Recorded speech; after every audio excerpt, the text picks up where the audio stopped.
You want it to be one way. What? You want it to be one way. Man, I don't You want know it to what be one Man, way. stop. Stop saying that. But it's the other way.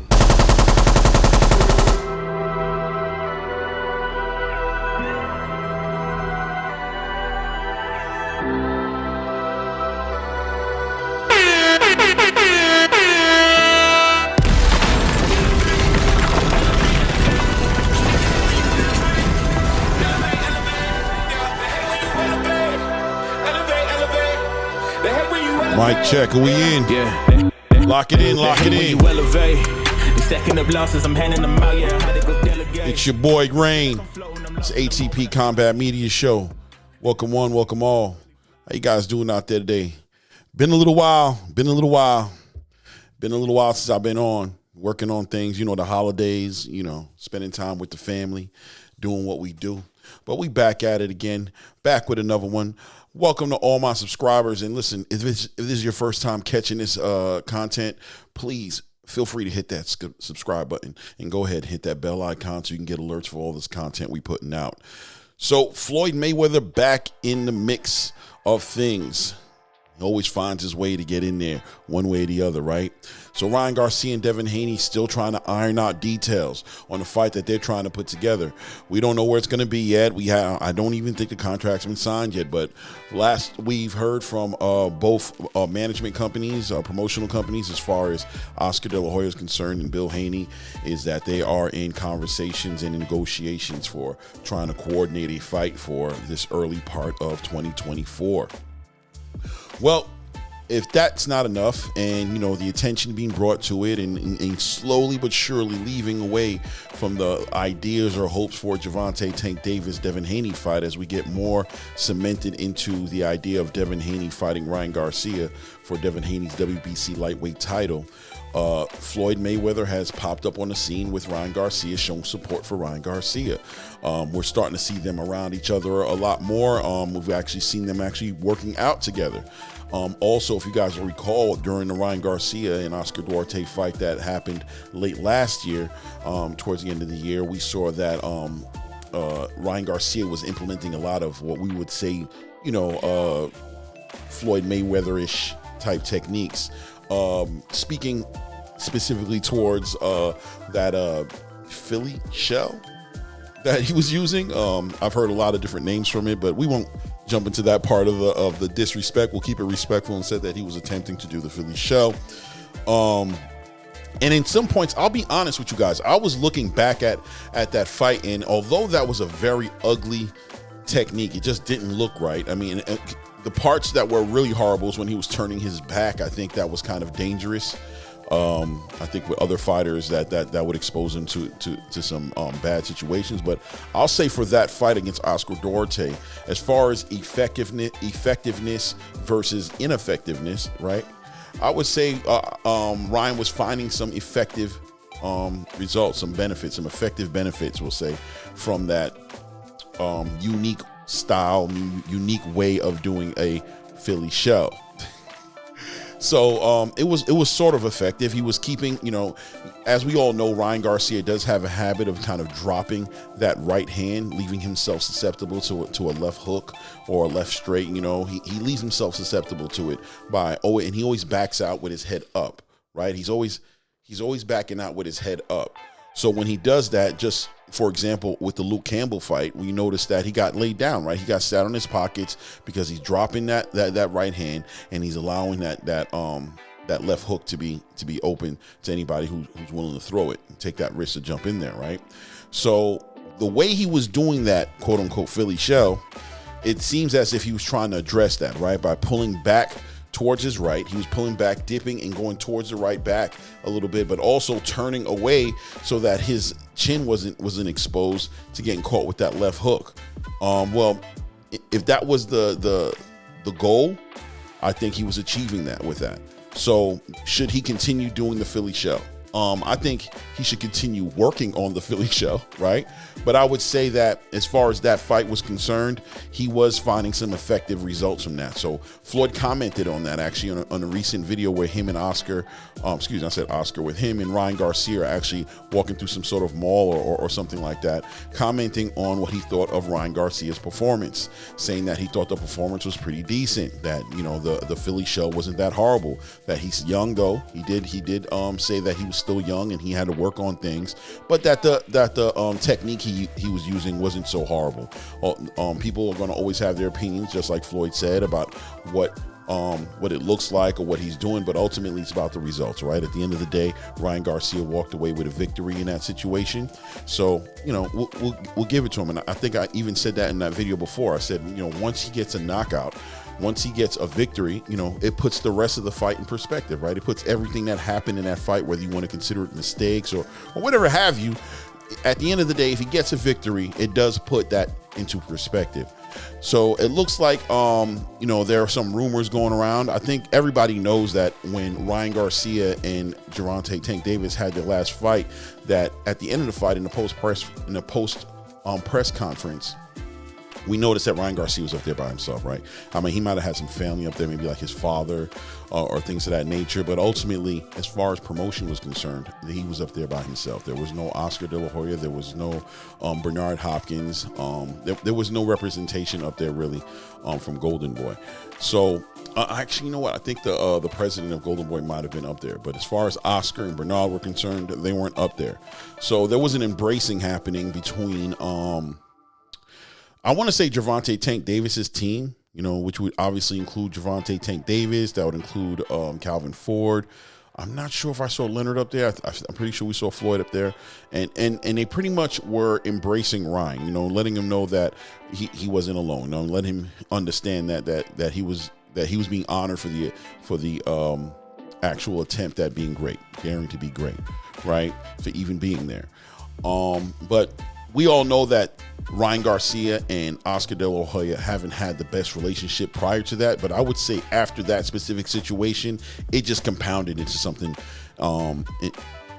irreparable, I would say, right? It seems irreparable. Like that relationship is pretty much done. If they're doing any business, this is based off contractual obligations. It has nothing to do with any kind of loyalty to the company. And I think it's safe to say we're all assuming that as soon as Ryan Garcia gets his first opportunity to walk away from that situation, that's probably what he's going to do.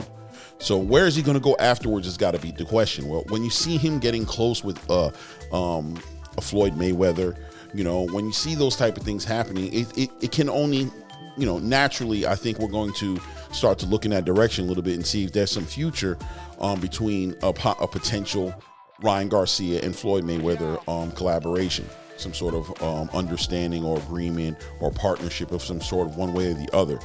Clearly, Floyd Mayweather's been advising him, speaking to him behind the scenes, helping him in the gym. He's running with him. He's showing some interest in Ryan Garcia's future endeavors in boxing. He sees some sort of money interest in it. And I think it's natural to see that. Ryan Garcia does have a very popular fan base. It's not necessarily a boxing-focused fan base at all times. He has a lot of other attention coming from other ways. He's a good-looking young man.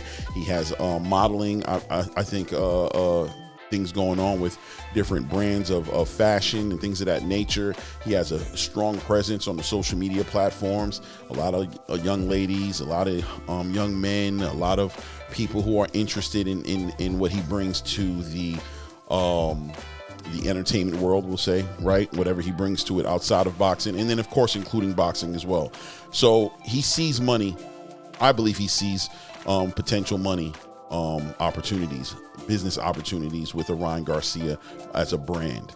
So it's only natural that he'll be with him in public places and spaces, speaking highly of him and showing his support for him. Now, Floyd Mayweather has always been the type of gentleman, and I call him a gentleman. I don't say it lightly, because when it comes to boxing, Floyd Mayweather has always shown gentleman characteristics, right?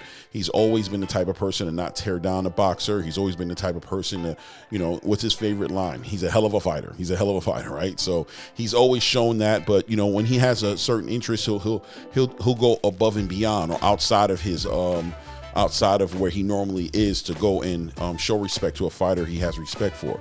I think we saw that a little bit with the Shakur Stevenson fight against Edwin De Los Santos, that he showed up, was backstage with Shakur Stevenson and showing him support. And there were even videos before that fight happened of Floyd and Shakur in the gym working on some techniques, working on, fine-tuning things, and Shakur was pulling whatever he could from Floyd Mayweather as far as advice, as far as positive information that was going to help him in his career. And we also know that Shakur Stevenson is coming towards the end of his contract with Top Rank. So, Floyd is not, none of these things are happening by coincidence. If we see Floyd somewhere, we know it's not by coincidence. He's working in the background trying to become part of the bigger conversation, which is where the money is flowing in and out of. He wants to be part of that conversation.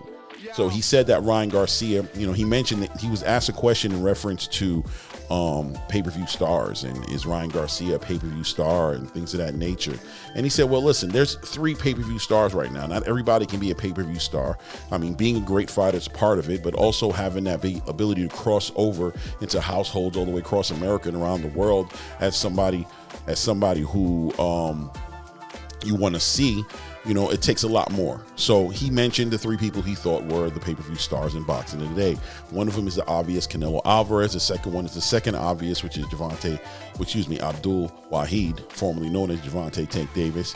And he put Ryan Garcia in that category. He said that Ryan Garcia was definitely a pay-per-view star. Now, a lot of boxing pundits in the space would push back at that idea, being that outside of a fight with Gervonta Tank Davis, Ryan Garcia has never hosted or done a pay-per-view by himself that pulled numbers that would coincide with calling him a pay-per-view star. Or even after the Gervonta Tank Davis fight, he still hasn't graced pay-per-view. Matter of fact, his fight that he had with Oscar Duarte quite recently was pretty much for free on the DAZN app,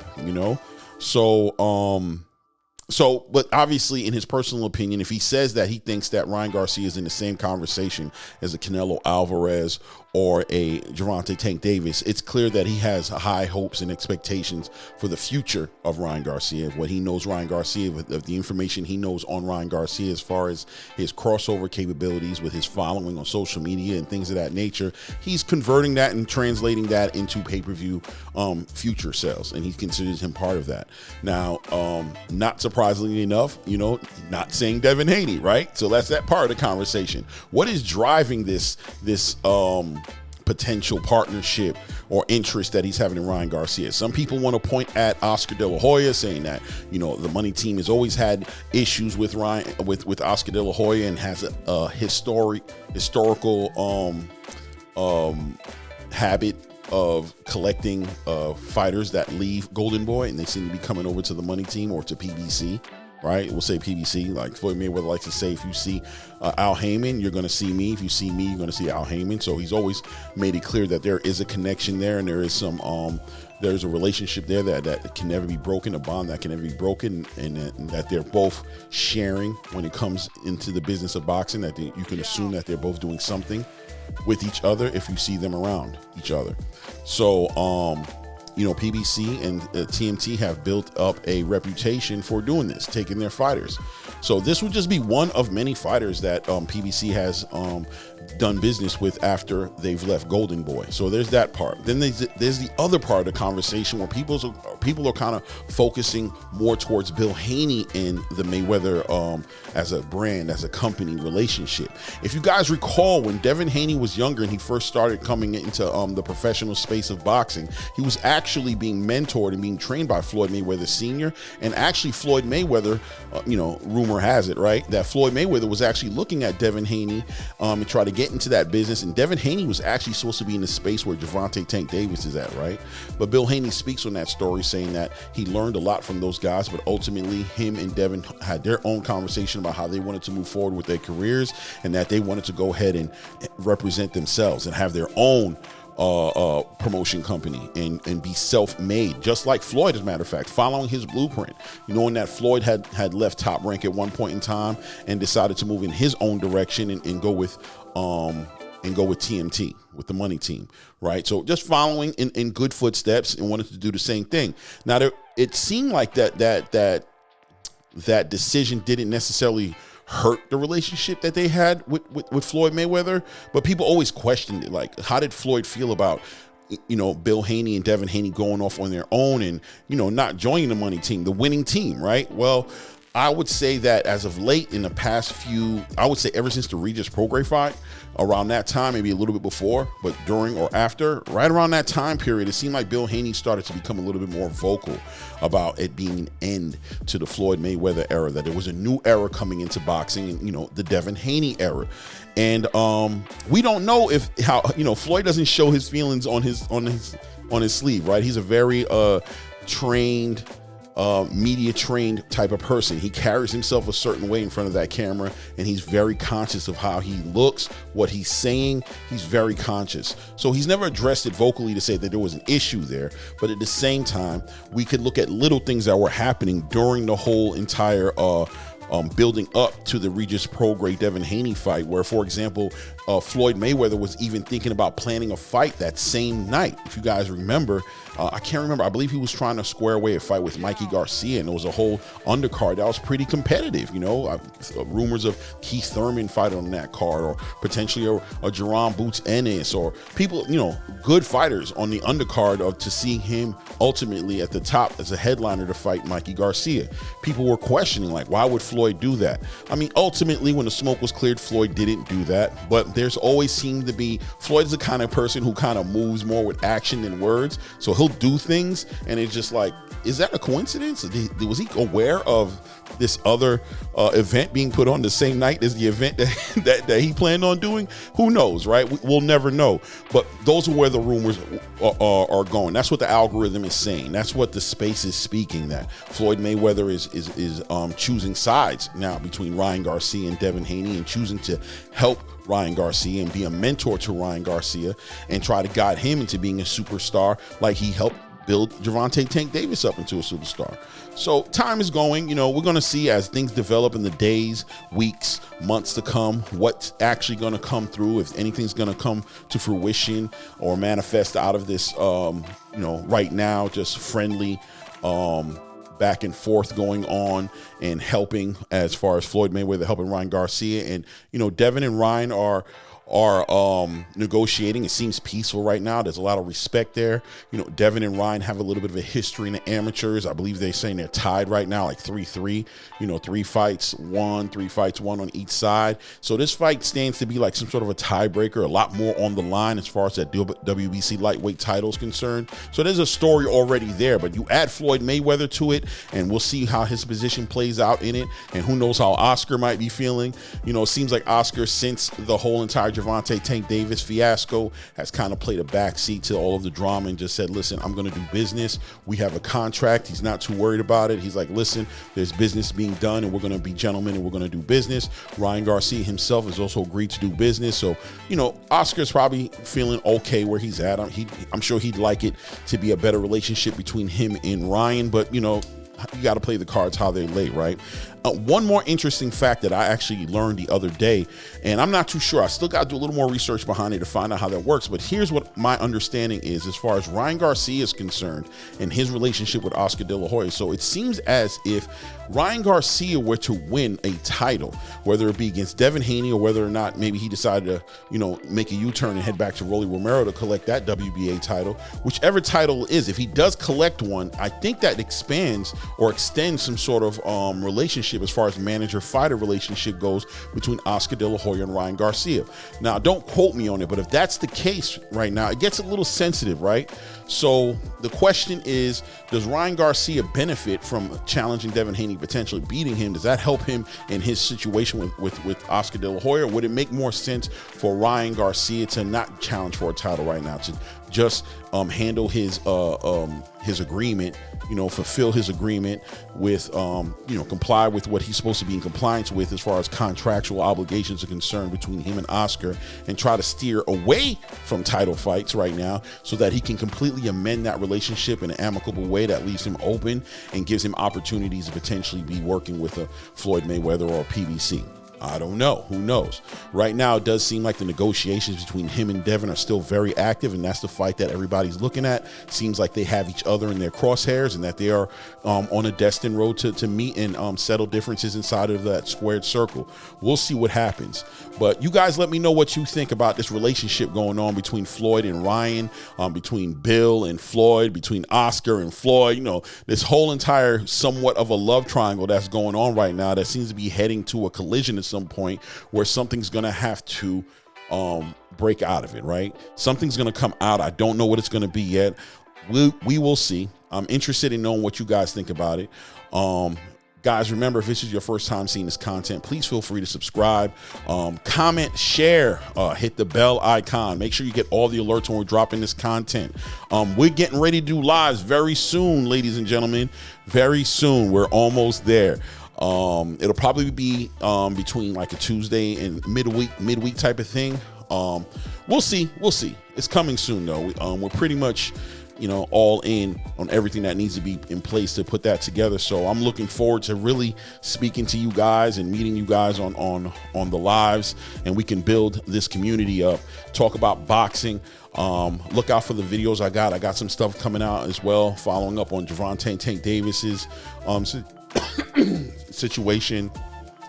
And Jerron Boots Ennis is also getting close to cementing a agreement with looks like Mario Barrios at this point. So finally he gets a fight, and we're going to see how that works out, because there's also a whole entire storyline or not storyline, but it seems as if Terrence Crawford is finally about to vacate that WBC title or be stripped of it. More than likely vacate. I'm not, WBC doesn't really strip people that easily from my experience, for what I've seen them doing. So maybe Terrence is about to vacate that belt. That would potentially take Mario Barrios up to a full WBC champion, which would give Jerron Ennis an opportunity for a unification fight if he fought Mario Barrios. But we'll get deeper into that in another video. You guys like, comment, subscribe, hit the bell icon so you can get those alerts. And on that note, we out.